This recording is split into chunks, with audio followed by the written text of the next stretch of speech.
नए वीडियो में आपका फिर से स्वागत है।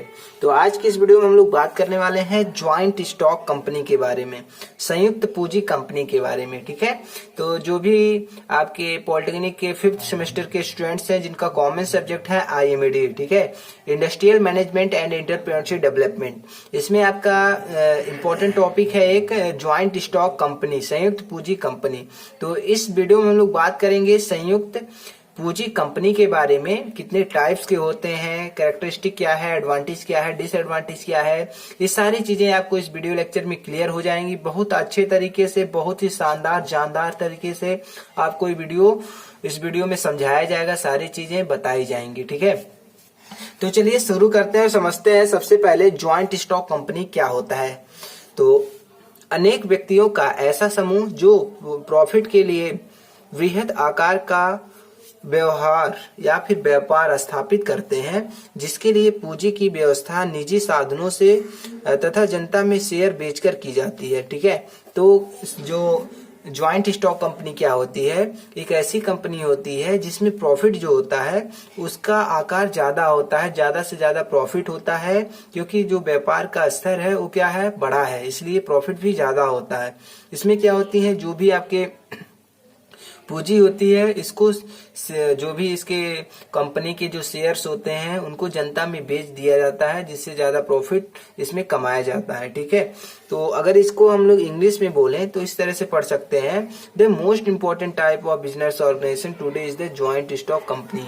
ठीक है, तो अगर हम लोग बिजनेस ऑर्गेनाइजेशन की बात करें तो बिजनेस ऑर्गेनाइजेशन में सबसे जो मोस्ट इंपॉर्टेंट टाइप है आज के समय में वो क्या है, ज्वाइंट स्टॉक कंपनी। ठीक है, इसके बाद आप लिख सकते हैं, जो लोग कंपनी के शेयर खरीदते हैं उन्हें शेयर होल्डर बोलते हैं। ठीक है, ये भी आपका इंपॉर्टेंट टाइप है, इंपॉर्टेंट पॉइंट है। जो भी कंपनी के लोग हैं या फिर कंपनी के बाहर के लोग हैं जो भी शेयर को खरीदते हैं, ठीक है, उसको क्या बोलते हैं, शेयर होल्डर बोलते हैं। जो भी कंपनी है अपने शेयर को बेच रही है और जो जनता, जो भी लोग शेयर को खरीद रहे हैं उनको क्या बोलते हैं, शेयर होल्डर बोलते हैं। ठीक है, नेक्स्ट पॉइंट आप लिख सकते हैं, इसी प्रकार की कंपनी के लिए लिमिटेड, प्राइवेट लिमिटेड शब्द यूज किए जाते हैं। ठीक है, तो जो ज्वाइंट स्टॉक कंपनी होती है, संयुक्त पूंजी जो कंपनी होती है, उसके लिए ही LTD, ठीक है, लिमिटेड या फिर प्राइवेट लिमिटेड शब्द का यूज किया जाता है। तो इस क्लियर हो गया होगा कि जो ज्वाइंट स्टॉक कंपनी है उसके लिए ही लिमिटेड या फिर प्राइवेट लिमिटेड शब्द का यूज किया जाता है। ठीक है, अगर हम लोग बात करें इसकी कैरेक्टरिस्टिक के, तो जो ज्वाइंट स्टॉक कंपनी है उसका कैरेक्टरिस्टिक क्या हो सकता है, तो फर्स्ट पॉइंट है आपका, यह कृत्रिम वित्त की तरह है। ठीक है, क्या है, कृत्रिम वित्त की तरह है। एक जो नेचुरल होते जो लोग है या फिर जो व्यक्ति है, नेचुरल व्यक्ति है, उसकी तरह होता है आपका ज्वाइंट स्टॉक कंपनी। नेक्स्ट आपका पॉइंट है, सामान्य मुद्रा के द्वारा व्यापार की जाती है। ठीक है, जो भी आपकी मुद्रा है क्या है, जनरल है, बहुत ही ना ही ज्यादा है ना ही कम, समान मुद्रा है, इसी को लेकर व्यापार किए जाते हैं। नेक्स्ट पॉइंट ऑफ कैरेक्टरिस्टिक में लिख सकते हैं, सदस्यों की संख्या 20 से अधिक होती है। ठीक है, अगर हम लोग ज्वाइंट स्टॉक कंपनी की बात कर रहे हैं तो इसमें से वर्कर्स को लेके, कर्मचारी को लेके, सारे डिपार्टमेंट को लेकर 20 से अधिक से लोग काम करेंगे। ठीक है, इसमें अगला आप पॉइंट लिख सकते हैं इसके कैरेक्टरिस्टिक में, पूंजी की व्यवस्था जनता में शेयर बेचकर की जाती है। जो भी कैपिटल्स या शेयर जुटाए जाते हैं कंपनी में, वो कैसे जुटाए जाते हैं, जो भी शेयर है उसको बेच दिया जाता है जनता में, उसका लाभ हान जो होता है उसका कुछ % देकर जो जनता शेयर खरीदी है उसको दे दिया जाता है, बाकी जो प्रॉफिट होता है कंपनी रख लेती है। तो इस तरह से शेयर बेचा जाता है। ठीक है, अब हम लोग देखते हैं जो ज्वाइंट स्टॉक कंपनी है उसका एडवांटेज क्या है। ठीक है, उसका जो प्रॉपर्टीज है वो क्या है, इसकी एडवांटेज क्या है। तो फर्स्ट पॉइंट है आपका सीमित दायित्व, जो लिमिटेड रिस्पॉन्सिबिलिटी होता है इसमें होता है आपका ज्वाइंट स्टॉक कंपनी में। ठीक है, नेक्स्ट पॉइंट है आपका, नेक्स्ट जो आपका एडवांटेज है क्या है, शेयर होल्डर द्वारा प्रबंध संचालन, जो भी आपके शेयर होल्डर होते हैं उन्हीं के द्वारा जो मैनेजमेंट है उसको ऑपरेट किया जाता है, उसका संचालन किया जाता है। नेक्स्ट पॉइंट आपका है फाइनेंशियल कैपेसिटी, जो भी आपका ज्वाइंट स्टॉक कंपनी है उसमें जो फाइनेंशियल कैपेसिटी होती है वो भी अच्छी होती है। ठीक है, कई सारे लोग के बीच में शेयर्स को बेच दिया जाता है, इसलिए जो फाइनेंशियल कैपेसिटी होती है वो भी ज्यादा होती है, अच्छी होती है। नेक्स्ट पॉइंट है आपका अधिक जनता का विश्वास होता है, क्योंकि शेयर तो बेच दिया गया है जनता में, इसलिए जनता का जो विश्वास होता है ज्वाइंट स्टॉक कंपनी पर ज्यादा होता है। और फिर जोखिम का जो विभाजन होता है वो भी क्या होता है, जो जोखिम होता है वो भी डिवाइड हो जाता है लोगों के बीच में, क्योंकि जो शेयर है उसको बहुत सारे लोगों के बीच में बेच दिया गया है। अगर कंपनी को प्रॉफिट हो रही है तो कई सारे लोग में डिवाइड हो जाएगा। यदि वही चीज जो कंपनी है लॉस में चल रही है तो एक ही व्यक्ति का लॉस नहीं होगा, कई सारे व्यक्तियों का लॉस होगा एक साथ, ठीक है। तो जोखिम का जो विभाजन है वो हो जाता है, जो भी जोखिम है वो डिवाइड हो जाता है सभी लोगों के बीच में, जो भी शेयर होल्डर है। नेक्स्ट पॉइंट जो है आपका एडवांटेज, एकाधिकार के लाभ, ठीक है। इसमें क्या होगा, एकाधिकार के लाभ होंगे। नेक्स्ट पॉइंट आपका है आयकर संबंधी विशेष छूट। तो जो स्टॉक ज्वाइंट कंपनी होती है उनमें जो आयकर संबंधी जो टैक्सेस होते हैं उसमें भी इसमें छूट मिलता है, ठीक है। तो ये सारे कुछ हो गए आपके लिमिट, जो आपके एडवांटेज हैं, जो गुण हैं ज्वाइंट स्टॉक कंपनी के उसके, ठीक है। अब हम लोग जानते हैं कि कोई भी चीज होगा, कोई भी कंपनी होगी तो उसकी कुछ ना कुछ लिमिटेशंस होंगे। तो क्या होंगे ज्वाइंट स्टॉक कंपनी के लिमिटेशंस, इसके बारे में हम लोग बात करते हैं। तो जो आपका फर्स्ट लिमिटेशंस है या फिर डिसएडवांटेज है क्या है, निर्माण गठन में कठिनाई होती है। तो जो ज्वाइंट स्टॉक कंपनी उसको बनाने में, स्टार्टिंग उसको करने में, स्टार्ट करने में थोड़ा सा प्रॉब्लम की सामना करना पड़ता है, ठीक है। नेक्स्ट जो लिमिटेशंस है, डिसएडवांटेज है प्रोमोटर्स द्वारा कपट की आशंका, ठीक है। जो भी आपके प्रोमोटर हैं उनके द्वारा कंपनी को हानि पहुंचाया जा सकता है, ठीक है। उनके द्वारा पैसे की कपट की जा सकती है। नेक्स्ट पॉइंट है आपका शेयर होल्डर का अवशोषण। जो भी आपके शेयर होल्डर हैं अगर शेयर को खरीद चुके हैं तो उनका अवशोषण भी किया जा सकता है ज्वाइंट स्टॉक कंपनी में, ठीक है। नेक्स्ट पॉइंट है आपका सट्टेबाजी को प्रोत्साहन। तो ज्वाइंट स्टॉक कंपनी में जो शेयर को बेच दिया जाता है उसमें सट्टेबाजी का प्रॉब्लम ज्यादा हो जाता है, ठीक है। तो इससे क्या होता है, सट्टेबाजी को प्रोत्साहन मिलता है ज्वाइंट स्टॉक कंपनी से। ये भी आपका डिसएडवांटेज है, ये भी आपकी लिमिटेशंस है। नेक्स्ट आपका है निर्णय लेने में देरी। तो अगर कोई कंपनी अपने शेयर को कई लोगों में बेच दे रही है तो वहां पे निर्णय लेने में, डिसीजन मेकिंग में भी समय लगेगा, ठीक है।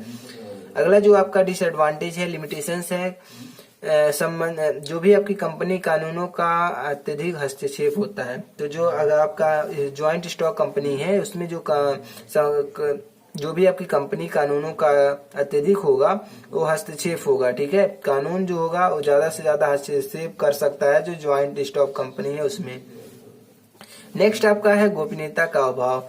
तो अगर आप शेयर को बेच दिए हैं कंपनी के कई सारे लोगों के बीच में, मतलब कंपनी के बारे में बहुत सारी जानकारी आप शेयर कर दी हैं, तो इससे क्या होगा, आपकी जो गोपनीयता है वो भी समाप्त हो जाएगी, क्योंकि कई सारे आपके शेयर होल्डर हैं तो आपके जो गोपनीयता है वो भी बरकरार नहीं रह पाएगी, ठीक है ना। इसके बाद हम लोग समझते हैं types of joint stock company. जो ज्वाइंट स्टॉक कंपनी होती है कितने तरह की होती है, तो 2 तरह की होती है। तो फर्स्ट आपकी होती है प्राइवेट लिमिटेड होती है, सेकंड होता है आपका पब्लिक लिमिटेड होता है।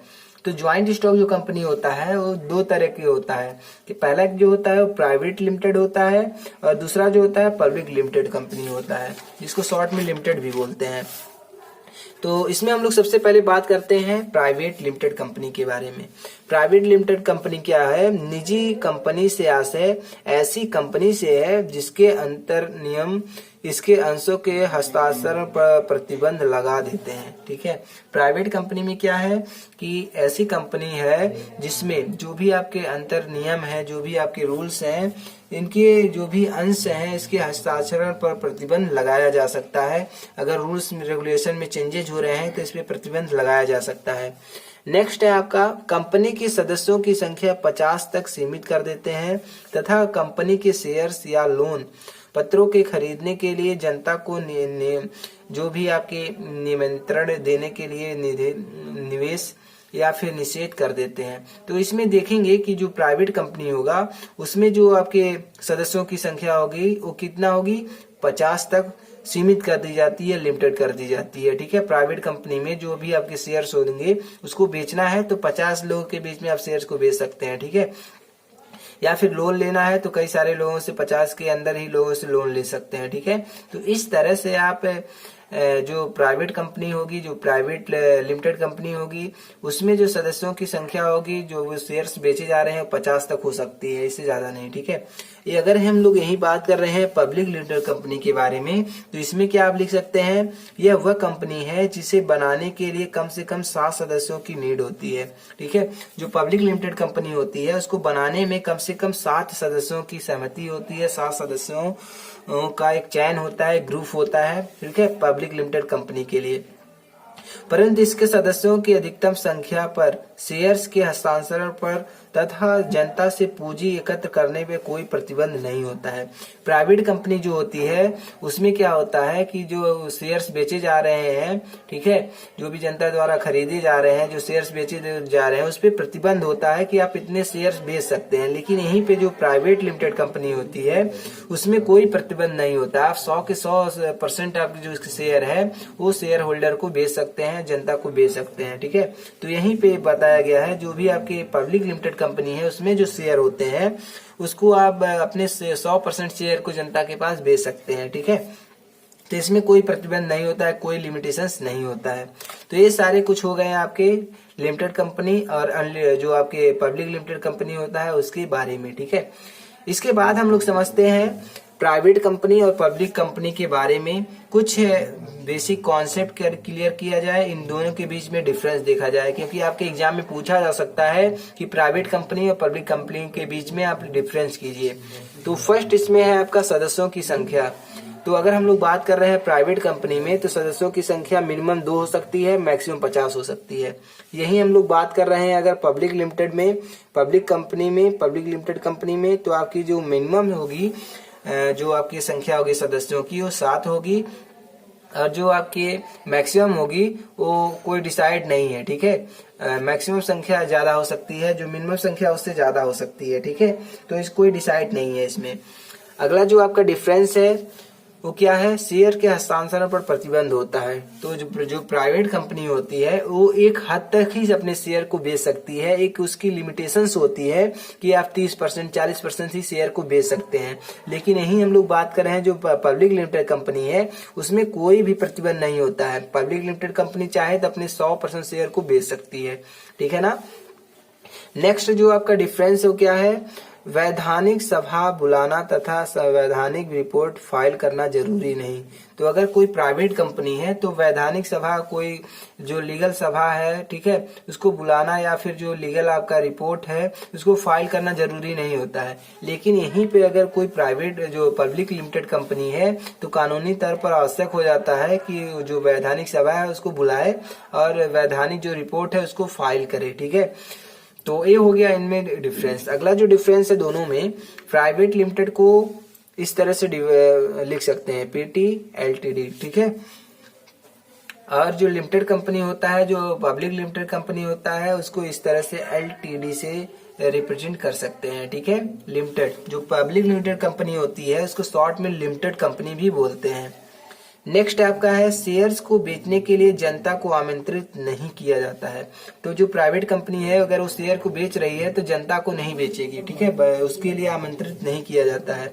लेकिन जो पब्लिक लिमिटेड कंपनी होती है उसमें शेयर को बेचने के लिए, ठीक है, जनता को आमंत्रित किया जाता है कि आप लोग आइए शेयर को हमारे खरीद सकते हैं। ठीक है, नेक्स्ट जो आपका है दोनों में डिफरेंस क्या है, रिटायर होना आवश्यक नहीं। जो प्राइवेट लिमिटेड कंपनी है उसमें रिटायर होना कोई आवश्यक नहीं है, आप किसी एज तक काम कर सकते हैं। लेकिन इसमें क्या होगा, 1/3 आवश्यक ही रिटायर। ठीक है, तो इसमें जो पब्लिक लिमिटेड कंपनी होगी उसमें 1/3 से ज्यादा क्या होंगे, रिटायर हो जाएंगे। ठीक है,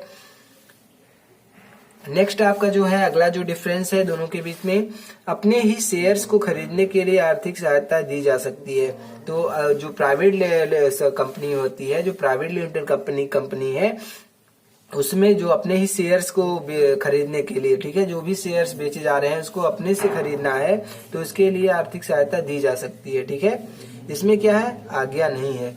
जो पब्लिक लिमिटेड कंपनी है उसमें कोई आज्ञा ऐसी नहीं है कि अपने शेयर को बेचा जाए, अपने ही खरीद लिया जाए। ठीक है, इसी तरह से जो अगला डिफरेंस है दोनों के बीच में क्या है, 3 से कम संचालक हो सकते हैं। ठीक है, जो प्राइवेट कंपनी है वो 3 से कम भी संचालक हो सकते हैं, 3 से कम भी ओनर हो सकते हैं। ठीक है, ओनरशिप हो सकते हैं।